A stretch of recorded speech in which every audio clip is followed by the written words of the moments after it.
almighty hand, his loving hand. Jesus offered me the chance to be a better man, and he's offering the same to every woman, child, and man. It's done by inviting us to place our total trust in a place not made with hands, in a place built with his hands. His hands, he's got the whole world. There ain't no doubt what God can do when you're holding on to his hand. The church for our Lord died. He paid a sacrifice. He gave his own life. Willingly he died. In his church we should remain, for that was his plan, to invite you to transform, to become a new person. His hand, his hand, pick me up, dust me off, help me run on.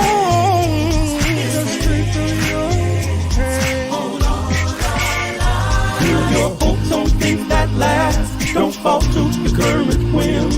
Learn from your past. It takes time to erect something that's strong. Keep holding on. Now it may be hard, but build your faith. You've got to pray. Cast all your cares, he'll love us through our burdens. He will bear with his hand. What God can do, yes he can. I'm trusting in the Lord. I can't make it without God. I need you. Lay your hands on me like you did in the beginning. Reach down in the dust and form me in your image. Change me from the inside out. I'm weak, but thou art strong, Lord.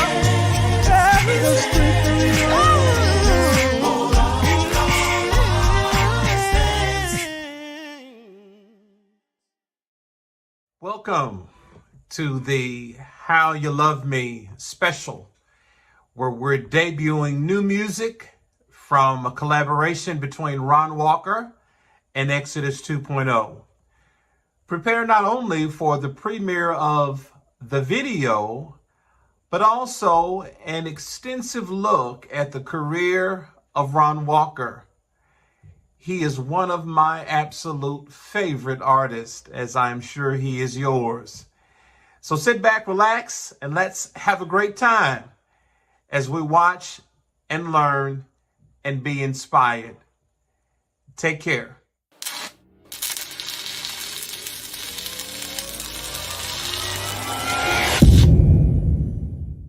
Boom, boom, boom, boom, boom. Yeah, man. Boom, boom, boom, boom, boom. I really like this one. Boom, boom, boom, boom, boom, boom. Come on, Leandre.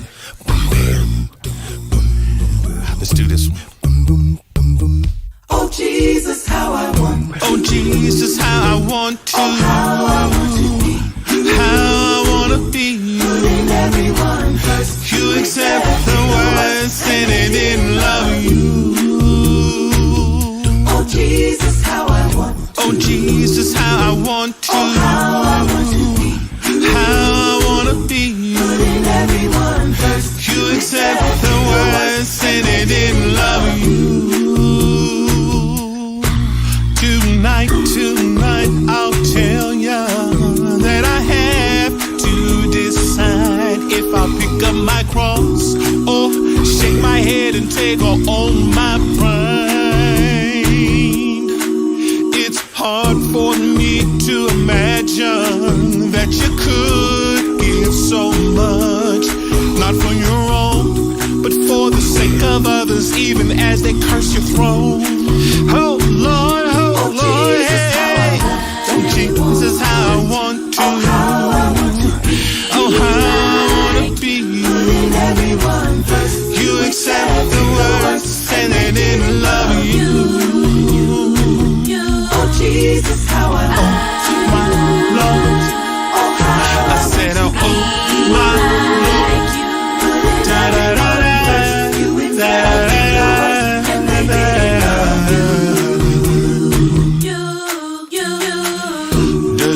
make sense?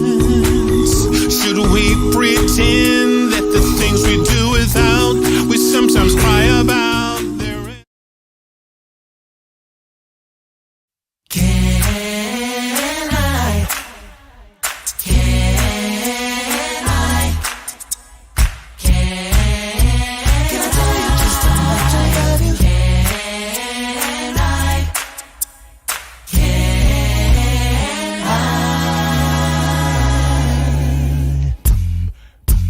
Can I tell you I'm glad you love me? Can I tell you I'm glad you love me? Can I tell Let me tell you, Lord, I'm glad you love me? I'm glad you love me. I'm glad you love me. Your love is more than I can grasp. How your son gave his life on the cross for my sins. Your love wakes me up each and every day. Your love encircles me and keeps me safe. Can I tell you I'm glad you love me? that I love you, Lord? Lord, you've been right there, right by my side. I love you, yeah. And I'm glad, so glad you love me too. I'm glad you love Whoa, your love is unparalleled. We can't comprehend its width and its breadth. No, no, no, no. Your love is greater than all that I hate. You demonstrate love in spite of sins that I made.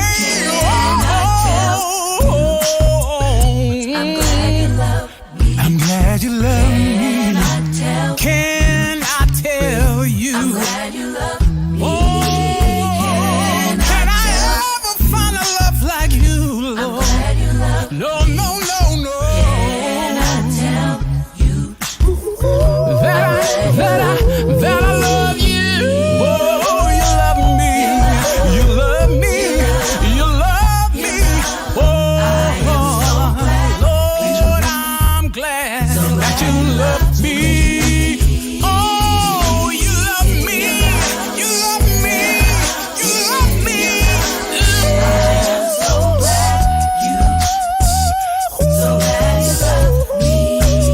Oh, God so loved the world that He gave His only begotten Son, and I'm mighty, mighty glad you love me.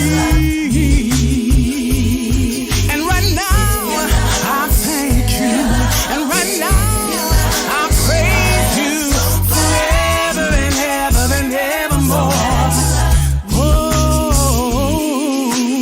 Oh, how you love. Oh, how you love. Oh, how you love. Oh, how you love.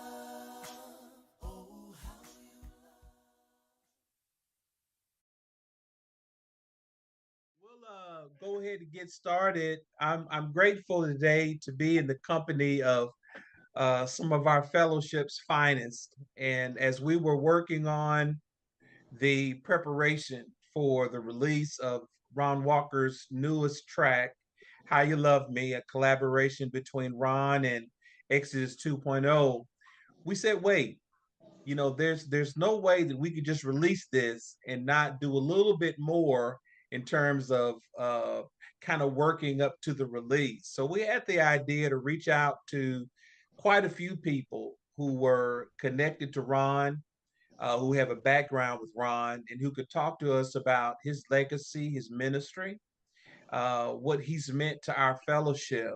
And that leads us to these three individuals that I'm with today. And when I moved to LA in 1983, these three individuals impacted me greatly. we have Brother Willard Prigler with us today, who is one of the ministers at the Upland Church of Christ. And Craig, as he's affectionately called, was my first youth minister. And he inspired me with the puppet show and the basketball in the parking lot and the extravaganza and the national and state youth conferences. And he's just was at that time in my life such a major influence. And I'm just indebted to him. So when we thought about Ron, actually James Riley, I reached out to James. I said, James, do you have any video or any pictures? He said, no, that's actually before I got into photography. He said, the one you need to call is Craig. Yes. And then I remembered Craig would always have a video camera or something always around. So he's got a vault. Yes, sir. Yes, sir.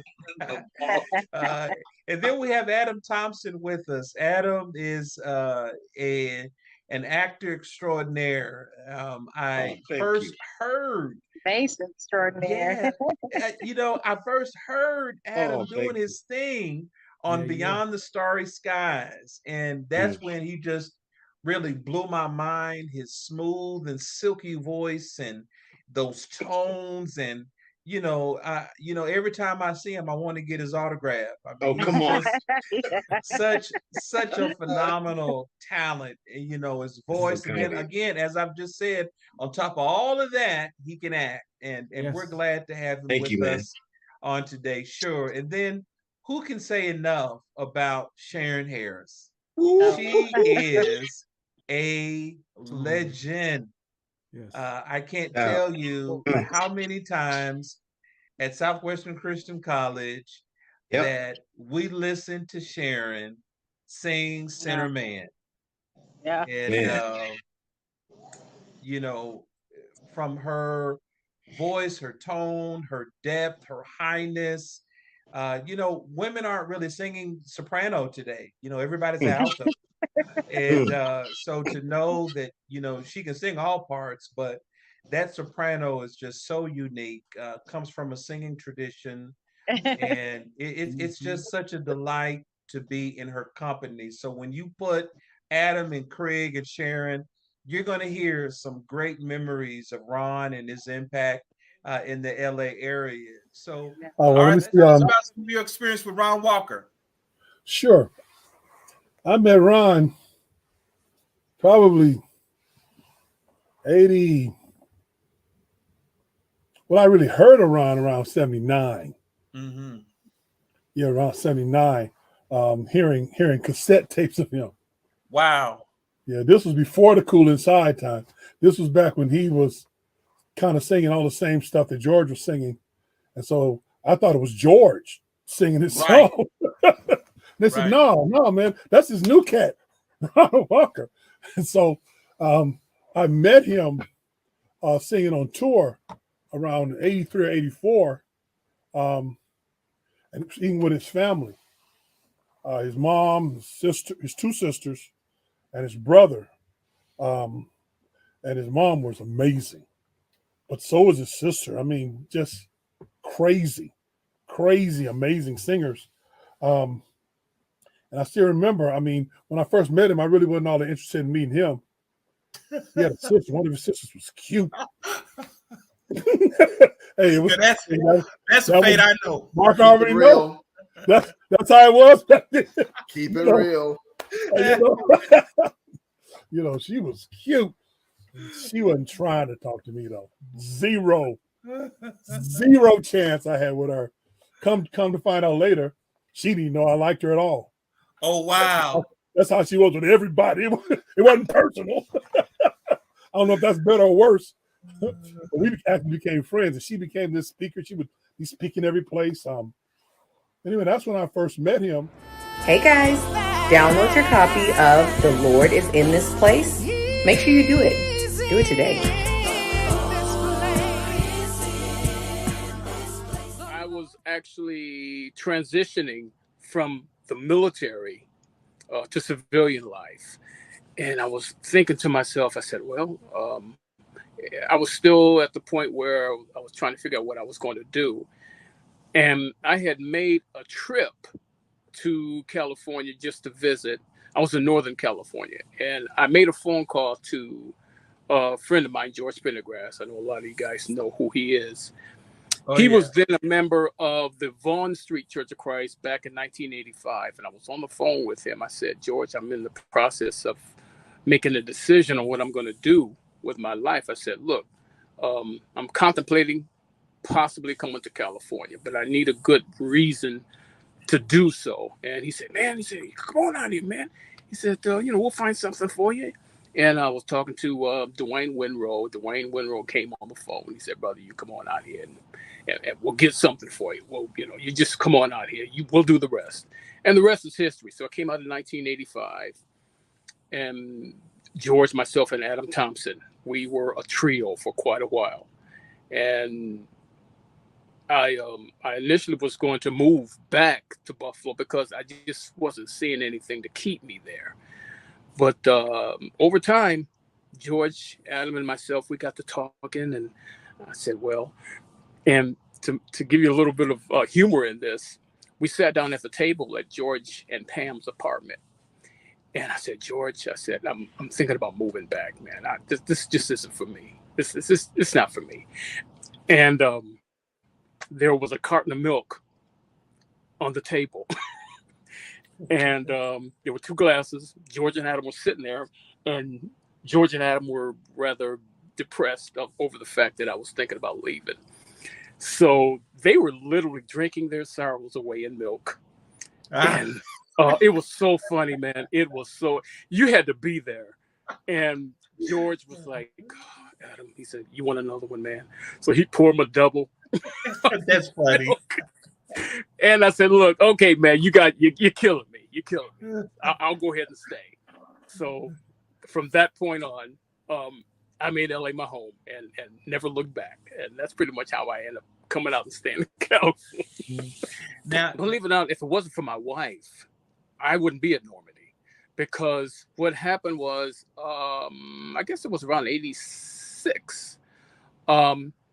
Renaissance had came back from St. Louis. We had done a performance in St. Louis.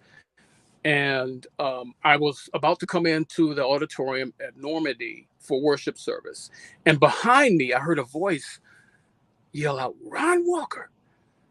And I turned around and I call her Lisa. And I yelled, and I knew her from Southwestern because we attended Southwestern together. And I called out, Delisa Jackson.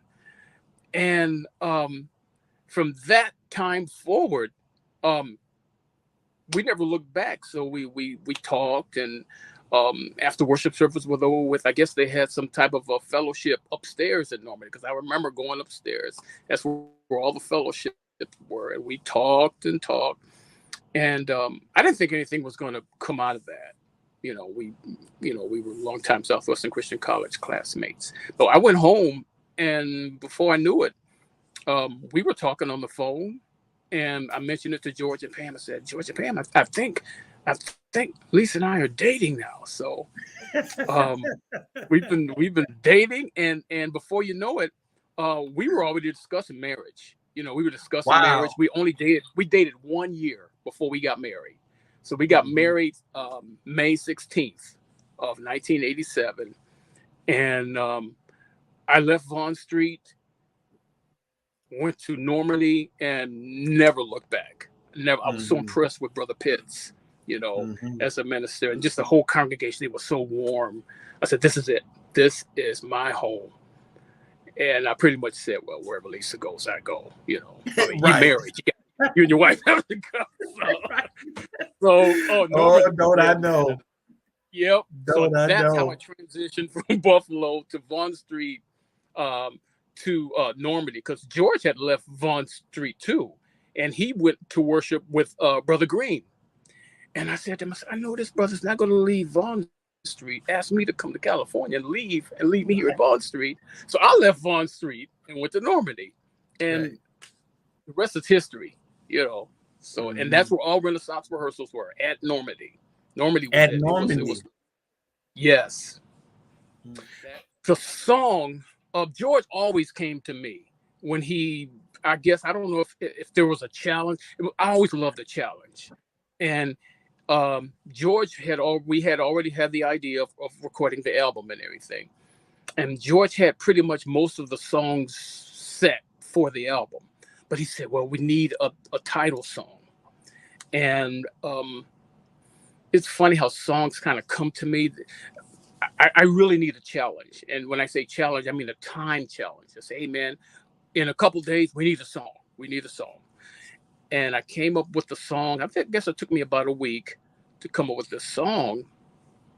And I said, I got to come up with something simple that George and I have never done before, that we've never led before. And so I came up with Beyond the Starry Skies after listening to some songs circulating, and stuff.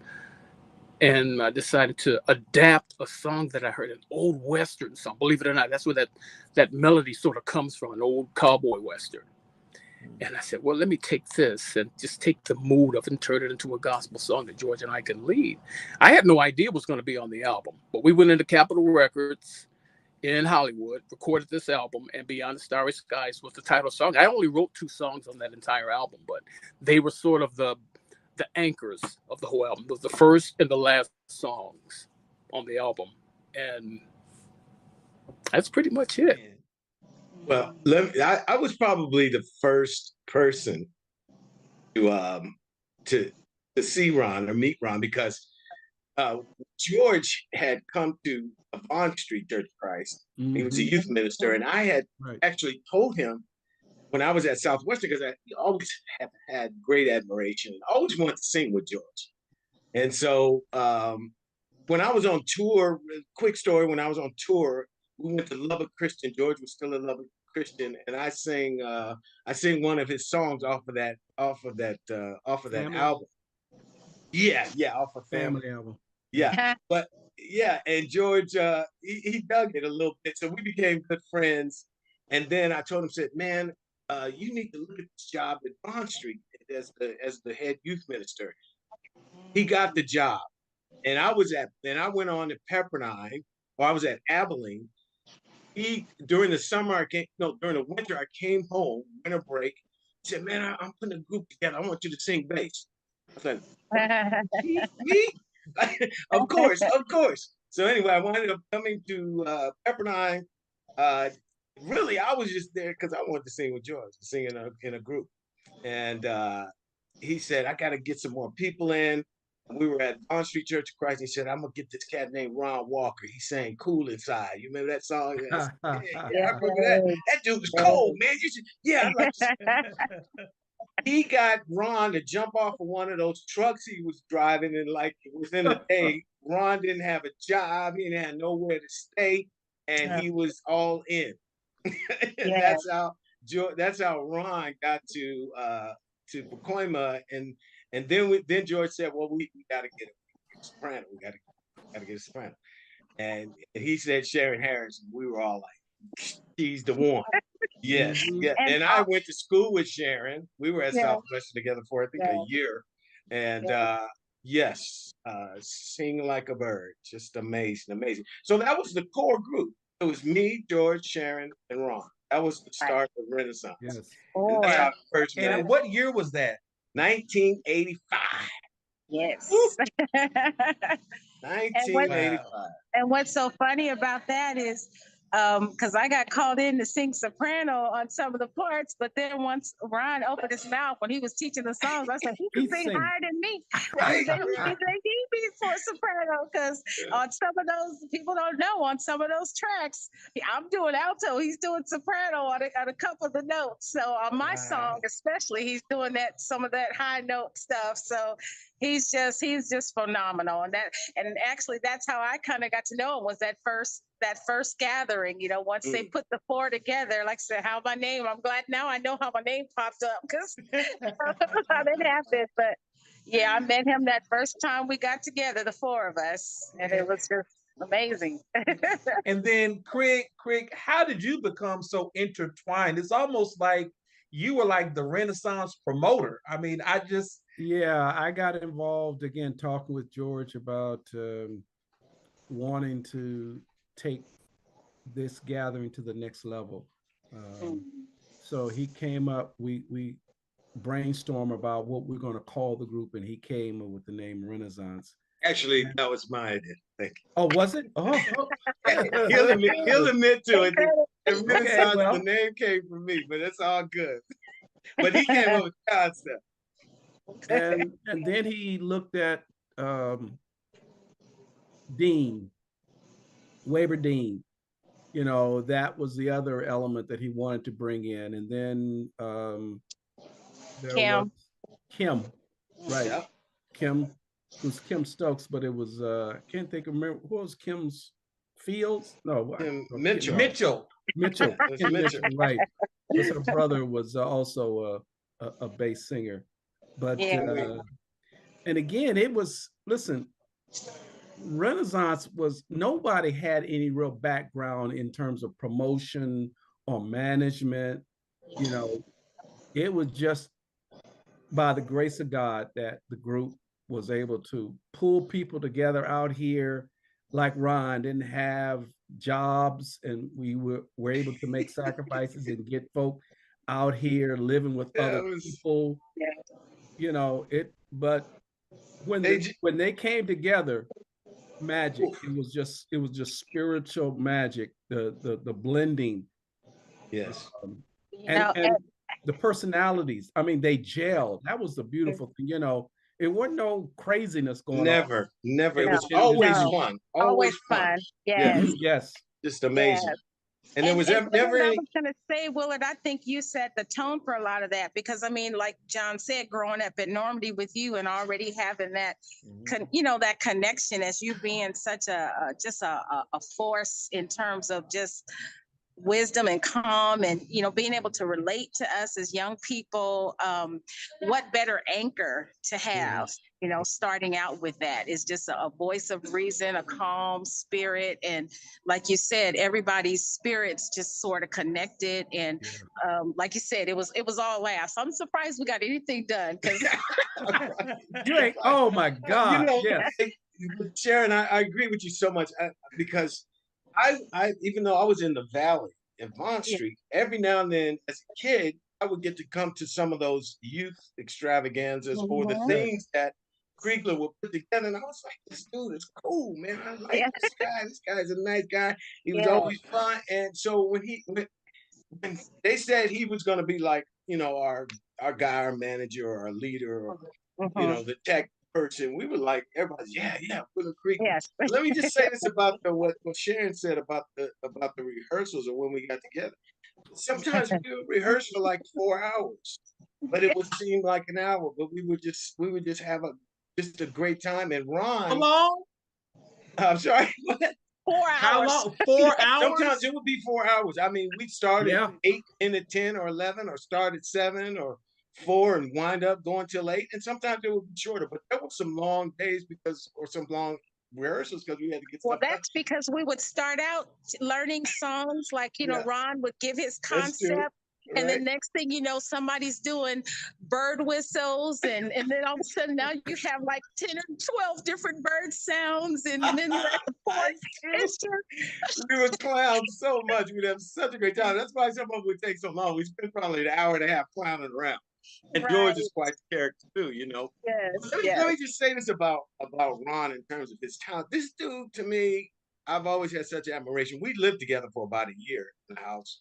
That was actually pretty much because I was in school full time, but we were helped by the church, in terms of the church. We got a spot for you guys, thanks to the brother Winrow, Dr. Winrow, in the Ministry of Bond Street Church of Christ. They helped us that way with me and Ron. But Ron is a genius, man. Yes. This guy is a musical genius. He hears things that I couldn't understand how he would hear stuff. I mean, and like Sharon was saying, he could do all the voices. He could do soprano, he could do tenor, alto, bass, and he would teach me bass parts just by the note sometimes, because I never considered myself a great bass. I just love to sing, and God gave me that gift to do it, and I was fortunate to be in that group.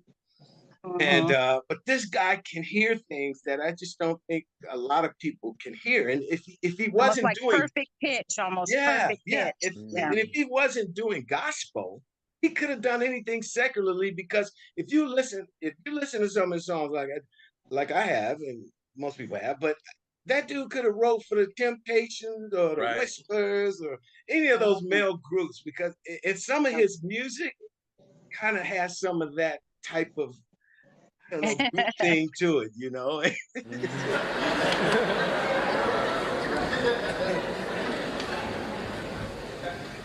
George, what's happening, buddy? Where's your girl? Sharing that big dinner. Hey, fellas. What's up, Doc? What's going on? What's going on? All right, how you doing? How's your week, Graham?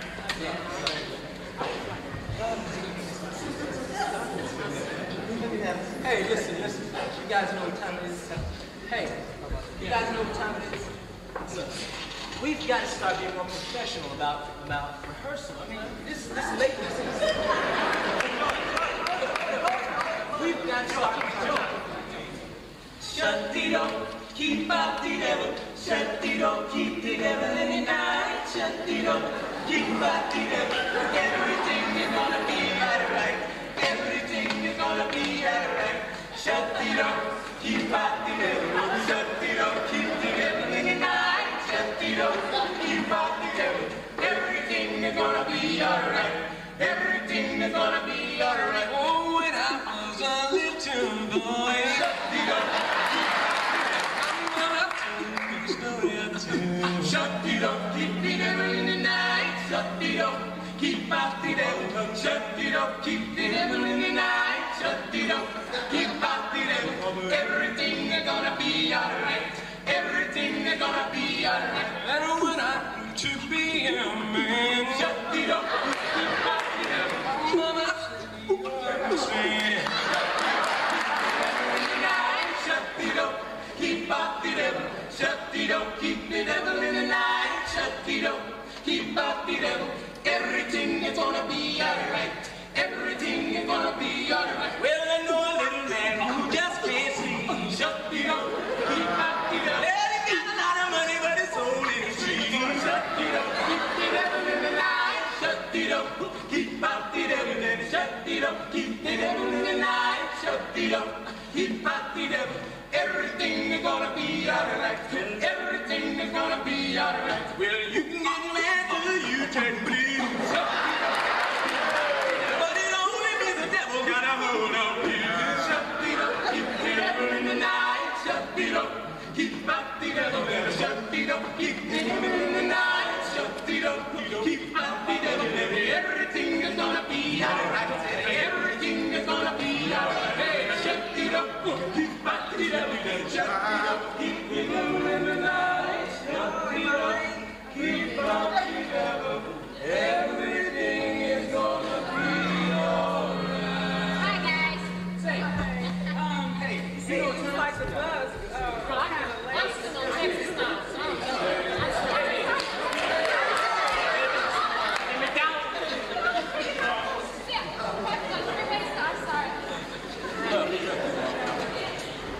Look, in all seriousness,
can't do this without everybody. So on that song, I never liked the solo. That wasn't my thing.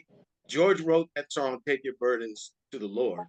He said, "I want you to sing." And then Waver. What was crazy is when they'd let me sing a verse, and then Wayburn would come and sing it. I'm like, just let Wayburn sing the whole song. I don't know why you put me in this, but it was beautiful. But during that recording, Sharon, I think, I don't know, it was either George or somebody said, they kind of helped fill in my stuff. They said, "I want you to tag him." Yes. And I was like, what? What's a tag? She's cold with it. She is cold was. with it. So she did. When you listen to "Take Your Burdens to the Lord" again, Oh, Sharon impromptu tagged that whole time. Like a little echo part. Man, come on. Killed it. It was brilliant. Yeah. Again, you said spirit anointed. That was because again, all this was promptu. And we didn't have a lot of time to do a lot of takes. No. Right, exactly. That's money. I think we were in and out about 2 hours, right? Yes. Maybe. Right. Yeah, if that. Like Adam said, just being able to, first of all, to hear things, but let's not forget, he is an ultimate lyricist. The things that he said in the songs were just mind-blowing, and then the kinds that he can kind of catch the moment, like "Heaven's on the Other Side" is one of my all-time favorites of Ron. I mean, hands down. And it just, every time I hear that song, it puts me right there, like I'm in heaven and I'm walking down and I'm just boom, boom, boom. I'm singing the song. It's just amazing. And of course, like I said, giving George his props too, because he wrote half of them. And most of his, he said he wrote in his sleep. He kept a pen and paper by the bed so he could wake up and put his thoughts down. So with those two together, that dynamic duo, I call them. Right. Yeah, it's just awesome. Just awesome. Now, Ron writes so majestically. Like he wrote "We're Going Home." He wrote "Beyond the Starry Skies." He wrote "Walking in the Heavenly Light." He wrote "Heaven's on the Other Side." It's just, you just wrap your mind around the kind of person that can write in such expressive terms. It's like when you hear those songs, they're so moving in your soul that you just wonder, if I wasn't a believer, and I told him this day, if I wasn't a believer, I would believe that you believe that you're singing about a place you know about. And he said, "Man, I don't have any explanation." So it was just it's a divine stream, brother. Huh? It's a divine stream. Yeah. He's got a divine stream. And he was so humble with it. That's the thing. He always had such a humble spirit about everything, teaching, and it's just like, wow, you're doing this and you're doing that. And I was always amazed. I couldn't wait to get to rehearsal to see what he was going to come up with next. And I would be amazed. And he was just always so humble about it. Just, Yeah, it's very cool. Just really good. Download your copy of The Lord Is in This Place. Here is where our story starts. Southside Congregation has to be the most versatile church in our fellowship. I mean, you guys can do just about any genre that you can envision. Can you talk a little bit about some of the congregational songs that Ron's written that you guys sing, and I'll get you started. What about "Heaven's on the Other Side"? That's the first thing that came to my mind. "Heaven is on the Other Side." Right. That song has gone far and wide, and that's one of the staple songs of the Churches of Christ. Right. And we can really thank Ron for that, to have our own songs. And he was one of those that are catalysts for congregational singing. And again, he inspired us, and we did the Trinity One project with that in mind. Writing and sharing congregational songs and songs of worship and what have you. So he's one of the first, Sylvia Rose and some others that have blessed the and I would say the African American experience of congregational singing in the churches of Christ. And we owe them a lot for that. So yes, heaven's on the other side. That's the one. Yeah. Now, have you heard a song that Ron wrote called "Help Me to Survive"? Man, yeah. Right. Man, I was talking with Ron the other day, and I said, Ron, that song. That's Renaissance, right? Yeah. Yeah. Well, Renaissance is the one that sang it, but that was on the 1987-88 Sinister Revival with Chris Lee, Thomas Fitzgerald, and Gerald Turner. Okay. And so those are the ones that I really heard it, but I heard Renaissance do it too. So can you talk a little bit about, one or two of the songs that he's written and how it's just changed the game in terms of songwriting?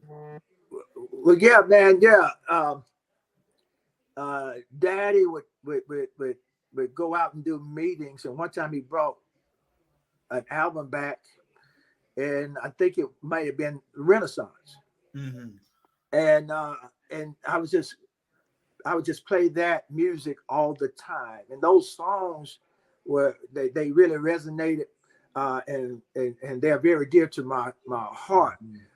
Beyond the Starry Sky. Yeah.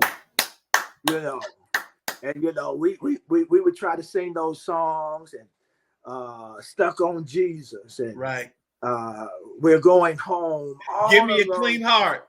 Give Me a Clean Heart. And Cinnamon. We did a version of that with the brothers. Right, I saw that. We did it our way. But they inspired us, and we did. We stole some of those songs, and we stole Cool Inside, and Chris Turner put his little spin on it. So when people hear Committed, when they hear the Southside Singers, they're hearing Ron Walker and that era back then, and he's still doing it today. Cool inside, so cool inside. Don't want to go where it's cool inside. So cool inside, so cool inside. Don't you want to go where it's cool inside? Boom, boom, boom, boom, boom, boom. Y'all supposed to go fast, so it won't take so long. Yeah. Direct it, Joy. Direct it, Kira. Somebody.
Y'all ain't rocking, y'all better go to sleep. We're gonna put you on to sleep.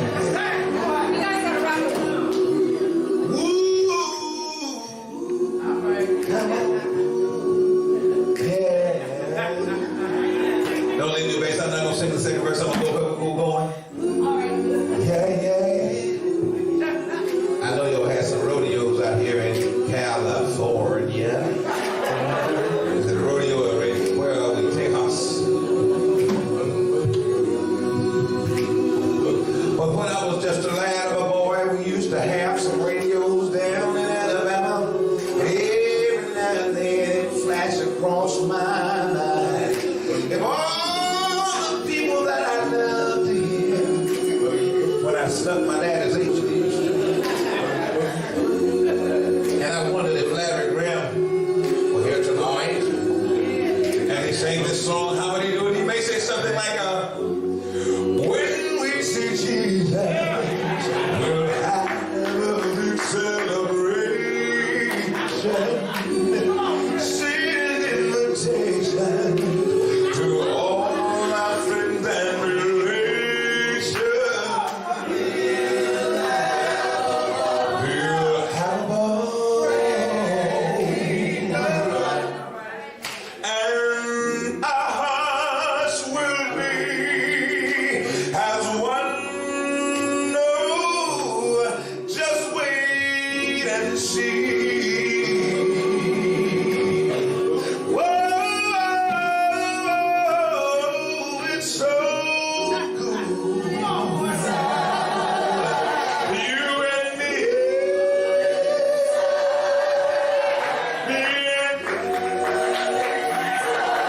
Somebody else can do that with you, didn't they? But it's Sam here tonight. Everything will be real better like I should have known. Sam might say, I know it's cool in heaven. He might say it's cool. Whoa, I know that it's cool.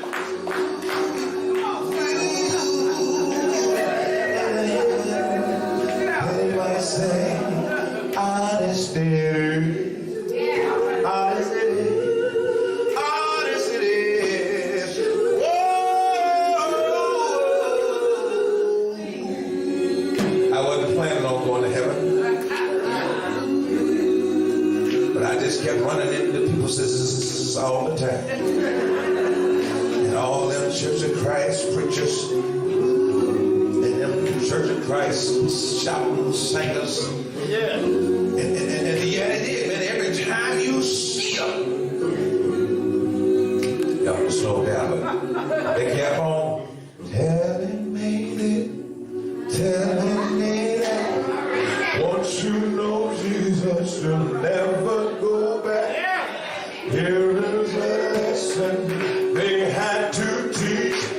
We'll follow Jesus and we practice what we can I get it right on over there?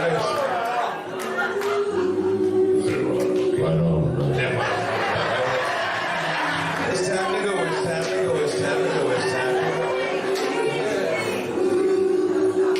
go. But I heard the Lord say one time that he was going away to prepare a place for us, and if he was going away, John chapter 14, he will come again to receive us unto himself. And one of them boys looked up and said, Lord, we don't know where you're going.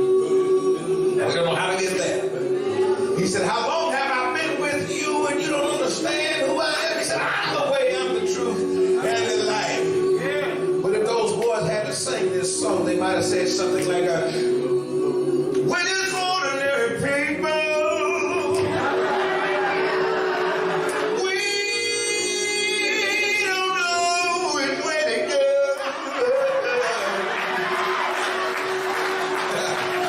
Can't you see the Lord looking at you and saying, take it slow.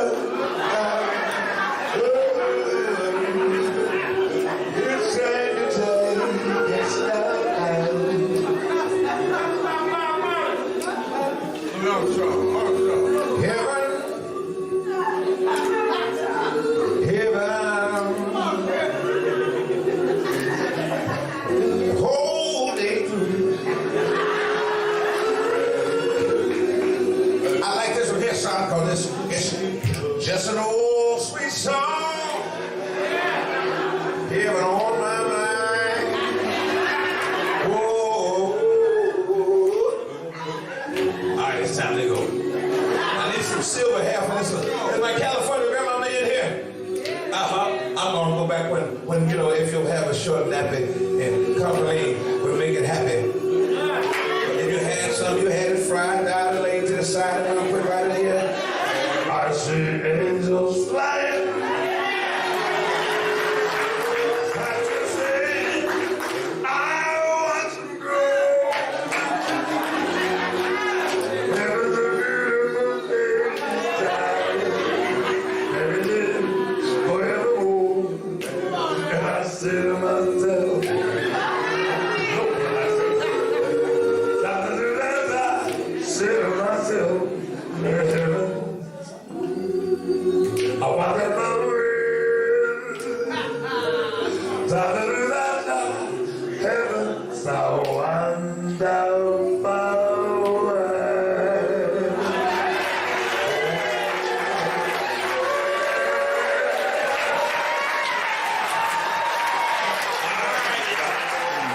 Group Renaissance, when she told me that this group Renaissance was starting, we were like, okay, who is Renaissance? Because we were, stuff was really happening, right?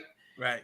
And I too, just like Fate, I thought that Ron Walker had the same kind of voice that George Pendergrass did. Right. Couldn't tell them apart hardly. It's like, wait a minute, what's going on? Right. And when I finally got to meet him, one of the most humble guys that you ever want to know. Right. I mean, his craft, and he's still the same way. And I haven't talked to him very much. But I was young. I was all of 17 years old, 18 years old in 1985, I think.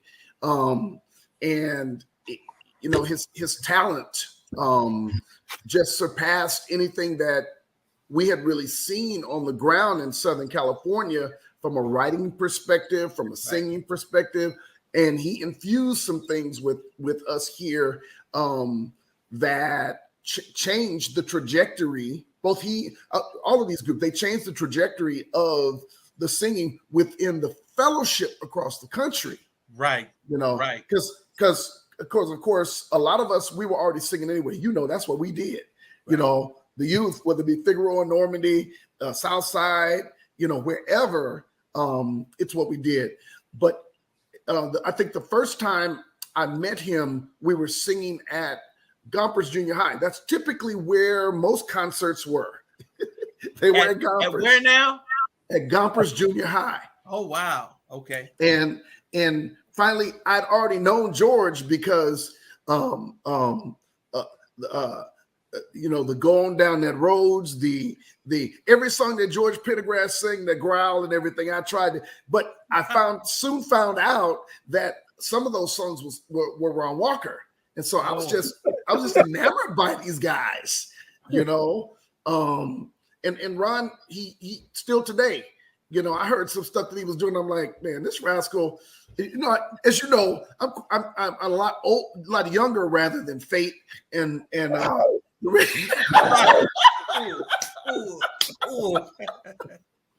Wow. And so, Addison, Fate, all these guys, I mean, these are my big brothers, and, meeting him and experiencing him. And, we never really sang together on stage other than some of the songs that he wrote for a group that I was subsequently in called Reflections. Mm-hmm. Mark, I didn't know you were in Reflections. Oh, yeah. Yeah. What? Oh, yeah. Yes, sir. Wow. Oh, yeah. Yes, sir. And so I got to sing a lot of Ron's music. When they were recording it, I didn't get to record any. I wasn't in the group at that time, but I was on the album. Me and a gentleman by the name of Billy Thompson, where we were on And the Books Were Open. And the books were open. It's amazing. When my dad moved to Normandy in '83, I had no idea that I was in what was for some the golden era of a cappella music of the Churches of Christ in Los Angeles. I had no idea. Yeah. And hearing Reflections, hearing Renaissance, hearing Covenant, hearing Agape, hearing the best male ensemble epiphany of that time. It was Yeah, just, I'm signing off right now. You and Daryl Cease. Michael Flowers. But man, it was amazing. So to hear about things from your perspective really provides a historical context that's needed. And my hope is we can revisit some of this, because we got to incorporate so many people who we can incorporate in this. Willie Norwood, Cynthia Presley, so many that contributed. So thank you so much, guys, for your recollection. So, all right, so let's go back. So Ron makes it to Los Angeles. Adam tells us he pretty much hops off of an 18-wheeler. What do you guys remember about his early songwriting? Let me kind of start that out. So Dad was at Normandy from 83 to about 88, 89. And what Ron used to do is work on music, and then Ron would let me hear it in his truck. And I can remember clearly hearing all of the songs from like He Is the King, which was one of my favorite songs. I think he did that with Crystal and several others. But I was just so impressed with his layering. I was impressed with his lyrics. I was impressed with his arranging of the songs. It's hard to do, say, a collection of songs and not have a lot of repetitive movements. But when you listen to Ron's stuff, he has so much diversity. So was that kind of your impression, or how did you feel about Ron's early writing back in the day? And then what kind of stuck out to you? And we'll kind of start with Adam again. And I'm glad you're back, brother. Thank you. Yeah, well, the guy was clearly, he's a musical genius to me. I mean, he hears notes, I just think, differently than maybe a lot of people, or he has a way to arrange the notes and put these harmonies together and make them, pretty easy to sing, because I wouldn't call myself the most talented bass. I appreciate what Mark said. I'm really a baritone, but Ron would arrange songs and help teach me to sing those songs. But the way the guy, he's truly anointed. The way he could hear things and put them together like I just never seen anybody else put them together. I think if he wanted to, he could have done anything. He could have written in, the secular world. He could have written for the Temptations and the Four Tops and all these other great musical groups back then. And but he's anointed to this work, and he did it. He did it so well in a special way. And another thing that Ron used to do was make it so much fun. It was always a joy to work with him. It was never any angst. It was just a good time. But the guy was super talented, and he could do any voice. So I mean, if you needed to hear the soprano, he could do a soprano. He could do the alto. He could do the first tenor. He could even do the bass. So wow.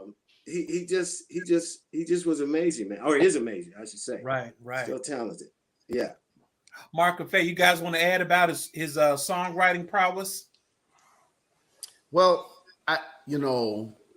because I'm pretty much a stickler on words. His depth, heft, if you will, in how he put so many songs together that span the spectrum of faith. When you talk, somebody mentioned He Is the King earlier. For him to be able to conceptualize God is King, and put it to song, so that people could approach the throne in such a way whereby it's heartfelt and it's loving. It's all of those things baked into these songs that this guy writes. What is this other song? Did he wrote? I've got a home up there in that heavenly land. You know what I'm saying? Talking about going home. Right. You know, and we got a lot of songs whereby we spoke about going home, but he made it fresh. And Right. he put it in a way whereby, yeah, we look forward, even young people could look forward to going home to be with Jesus. Get your copy of our new album today.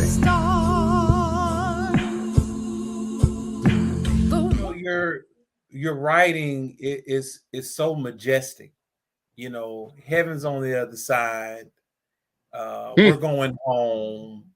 Oh, beyond the starry skies. I mean, you write about heaven in such a way, in such a convincing way. You know, if I weren't a believer, I would listen to your music, Ron, and I would be like, you know, I don't know if I believe in that place, but I know that guy does. You know, and you write with such conviction, you know, beyond the starry skies, you know, we're going home.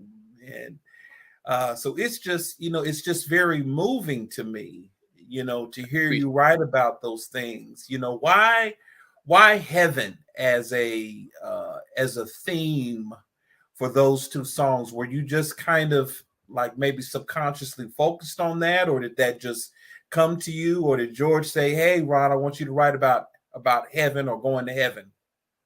You know, I didn't really give that too much thought. It's just what was in my mind, because when God motivates you to write something, you just go with it. And I just went with it. There was no theme. We didn't have a theme or anything like that.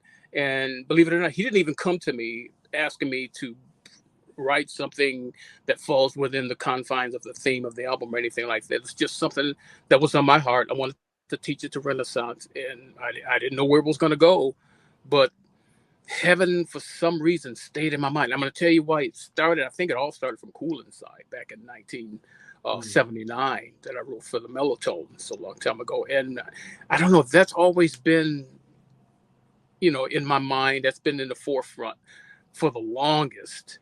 And I said, well, I don't know, maybe God is telling me something, you know, when I come up with these lyrics that are heaven based, you know, and a lot of my songs do tend to have that, you know, that theme built into it. But yeah, you know, you brought up a good point. That is a good point. I never really thought about it, you know, in that realm. But yeah, you're one of the things that we all talk about is your humility. And it's very hard when you're in the arts, I think, because of the way we're constructed.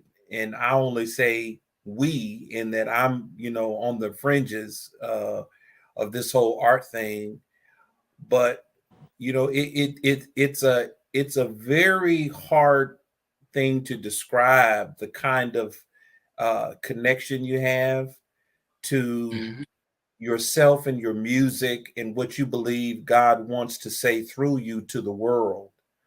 And you know, you write in such a way that, you know, you're not the one that we see. Like those of us who know you, we laud your praises, man. But you're, you know, just the way you write about heaven is just so moving to me. Beyond the starry skies, you know, to watch you and George go back on that. That's how I was able to eventually learn the distinctiveness between your voice and George's voice. You guys, you know, what does that similarity come from? And do you think, or did you think back in the day that you and George sounded kind of similar? Is that like a New York thing, or you guys, I don't know, like sometimes you sound so alike, and then sometimes you sound so different. And so I don't know if that's just because you all were such good friends, or what's, you know, what was that connection about between you and George? I thought of that, you know, for a long time. I wasn't really motivated to sing until I heard George. I guess it's coincidence. But when we were teenagers back in New York, they did a gospel meeting in which Brother Billy Washington was doing the gospel meeting. It was at the Apollo Theater. And I had not yet even joined the chorus. I had no intentions of singing, had no intentions of writing. But when I saw that brother up there on stage singing Nothing But the Blood, I said, that's for me. That's what I want to do. And I never even told George this, but he was my motivator for actually getting into the gospel a cappella music realm. And that was it. Now, the thing, whether, you know, we did or didn't sound like when we sang, I think it was just coincidence that we sounded alike, because I've been told that we sounded alike. I never heard it myself, you know, but in some songs like Beyond the Starry Skies, some people were actually frustrated because they couldn't tell us apart, you know, when we were singing that song. I am so sorry. It's just how it came out.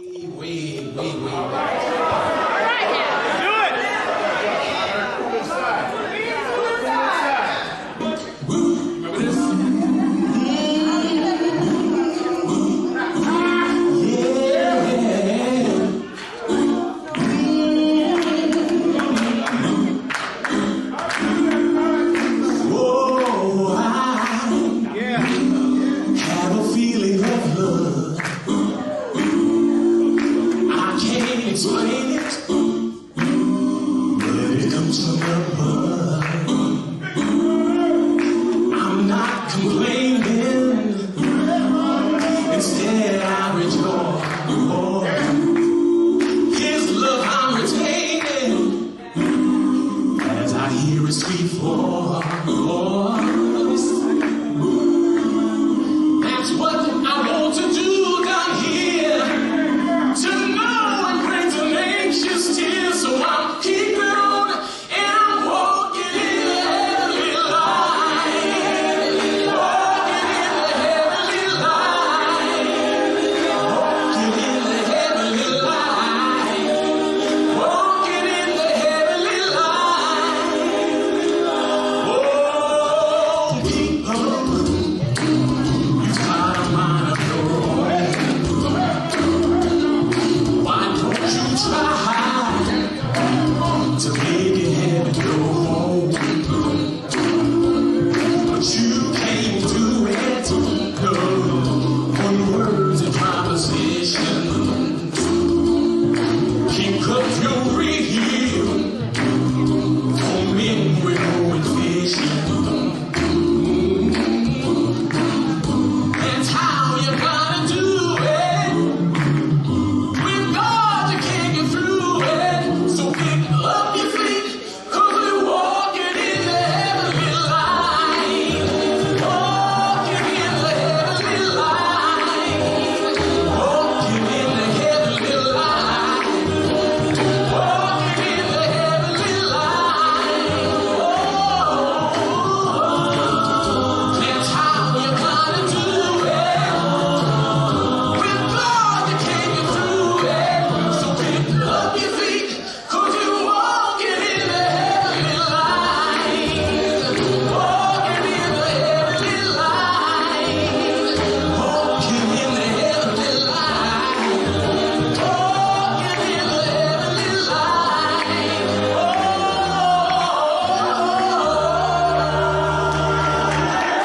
That's it. Thank you.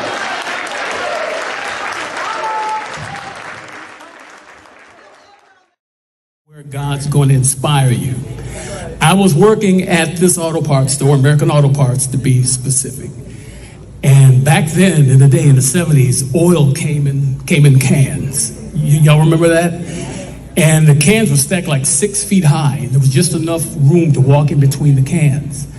And I would make believe I was directing the chorus, you know, during my break. Wow. And believe it or not, this particular song was born back then. So I'm gonna need you guys' help to help me out. I've heard this song in Canada, United States, Dominican Republic, all over the world. But I've never heard the full version. So I want to share this with a singing church. This is a singing church. And you guys help me out. We're gonna sing it from beginning to end, if that's all right. If you don't recognize it, you will, trust me. Come on. It goes, I'm going home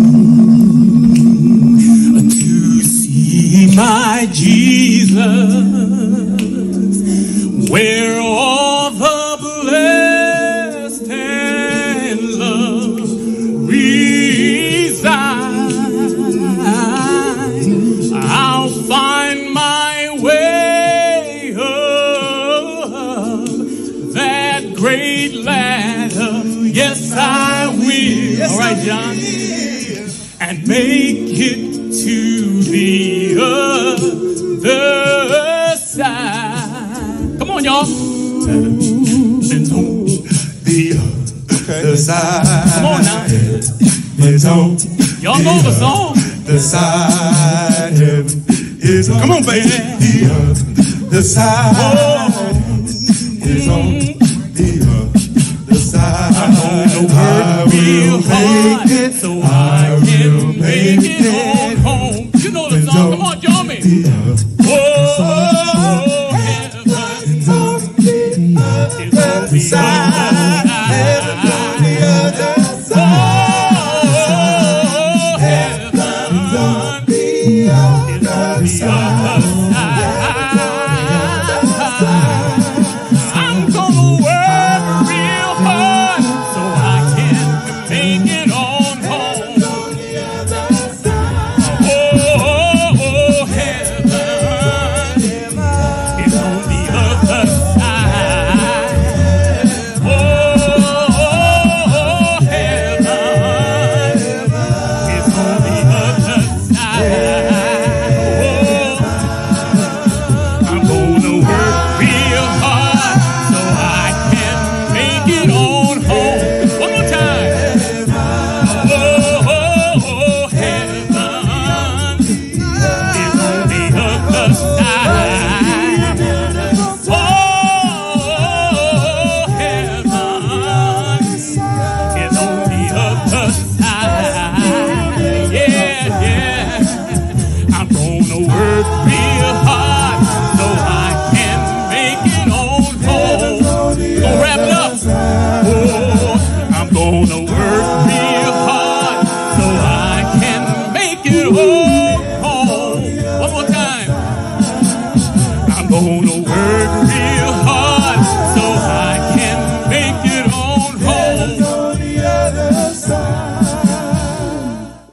Music connoisseur since I was like pretty much 3, maybe 5 years old, somewhere around there. There were like phases in my life where there was a certain group I remember starting off with, like the Lemon Five, and then I've been introduced to people all over the land and sea. And one particular summer, the church took a group of young people to New Haven, Connecticut, to a youth conference. And I don't know if we only had one cassette tape, because we used cassette tapes back then. I don't know if we only had one cassette tape or that's the only one we elected to play, but we put in Renaissance, Beyond the Starry Sky, that whole album. And I became familiar with it. We knew every word of the song. And that was a song that I really loved. And I believe, if I'm not wrong, I believe Ron wrote this song, We're Going Home. He did. Yes, and that was one of the ones I just gravitated to. It had a nice little upbeat, and we just loved hearing it. So we listened to that all the way going to New Haven and pretty much all the way back. So I was locked and loaded, and I was just in awe of their work and his work at that particular point in my life. And since then, the sky's the limit. I'm just blown away with his repertoire and what he brings to the table. And so it's just amazing to have such talent in one person. So that's my early story. Actually, I did not know him at the time. I knew the name, and it was years and years until I actually met Ron. So when I finally met him, I was just humbled. And I started recalling all of the things that I knew back at that time I just spoke about. And then all of the upcoming things that he's done that people sometimes don't even realize that Ron put together, like things like Heaven on the Other Side. And we sing those songs, and some people don't even know they have some smooth verses to those songs as well. Right.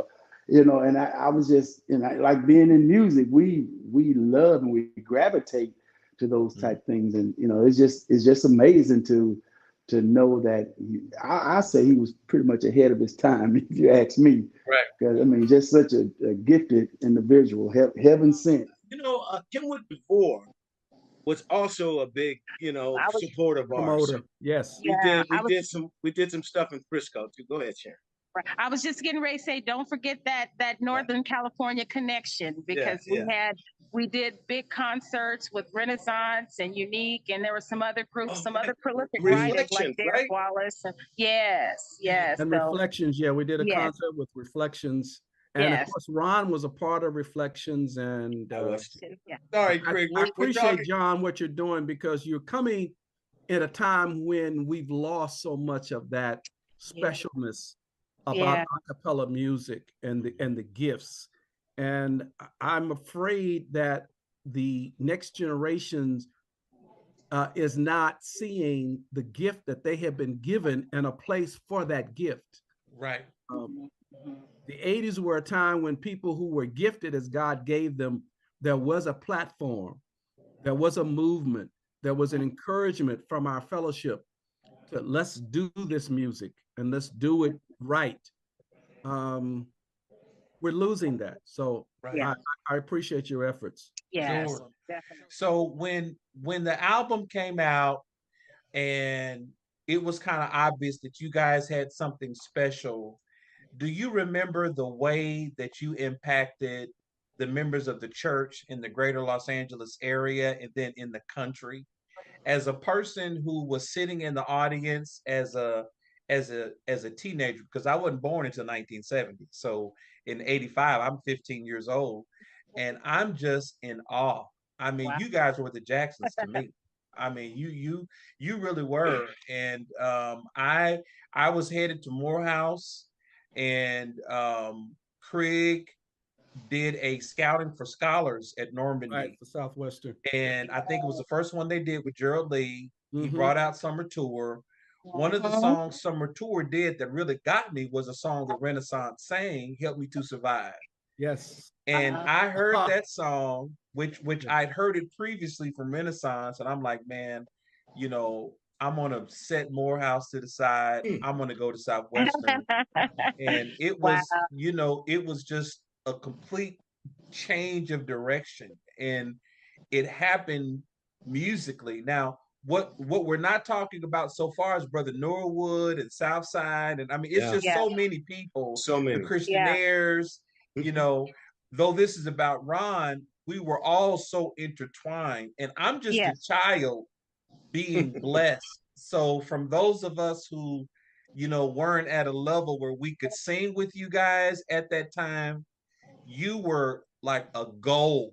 Like, okay, one day I want to sing with, or one day I hope to be, mentioned in the company of, because, your writing, your performance, the life you guys tried to live. And on behalf of all of us who were kids at the time, I want to thank all of you and just tell you how much you mean to us still. And even when we get together and we talk about that time, I don't know that you'll ever know how persuasive you were in our lives and the decisions that we tried to make, because it was, that was at the time where gangs were taking off, drug use was taking off, drug dealing was taking off.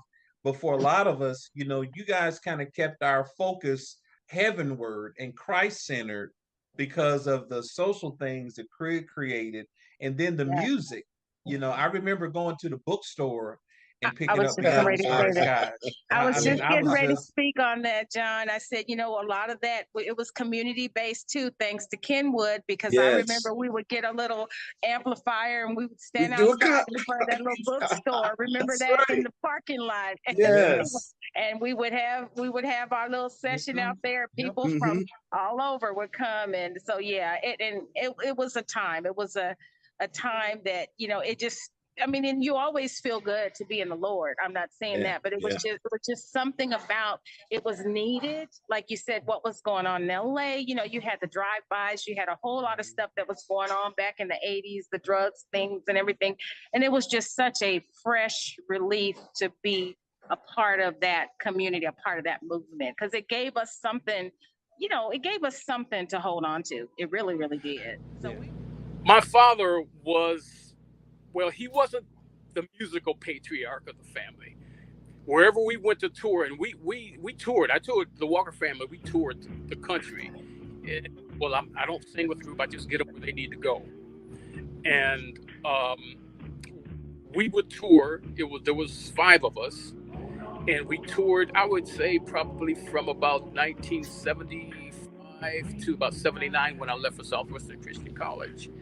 And Mom, she was the motivator.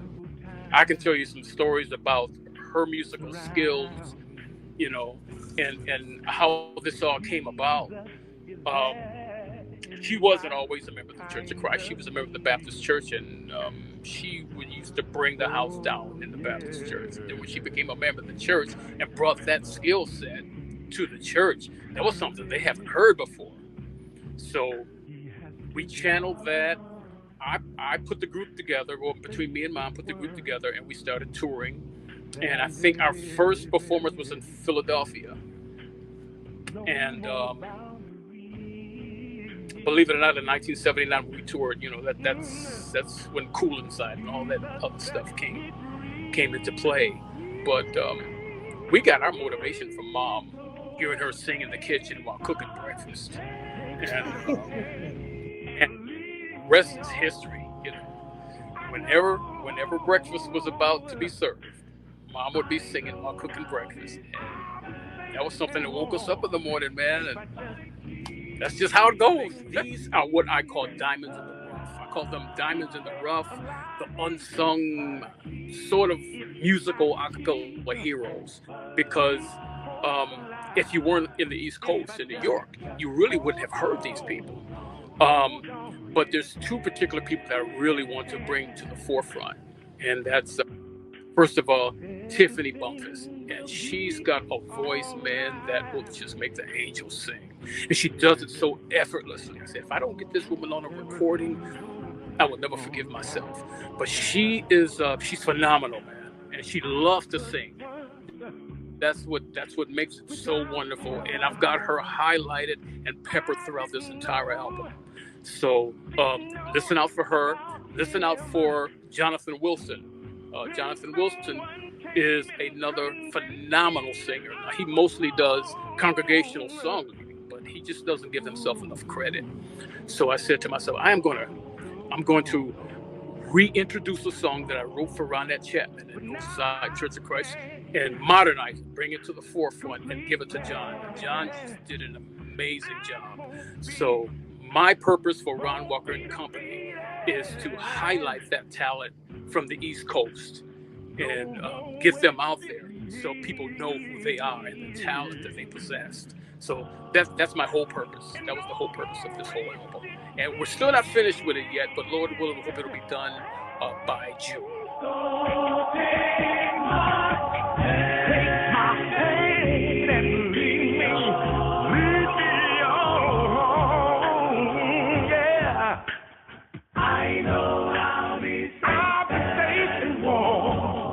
If I just keep faith alive, if I keep hope alive, if I just hold on to his hand,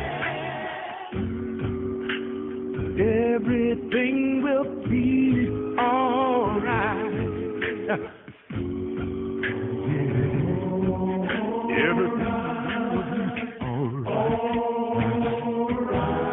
That without faith it is impossible to please God. For he that cometh to God must believe that he is, and that he is a rewarder of them that diligently seek him. If I just keep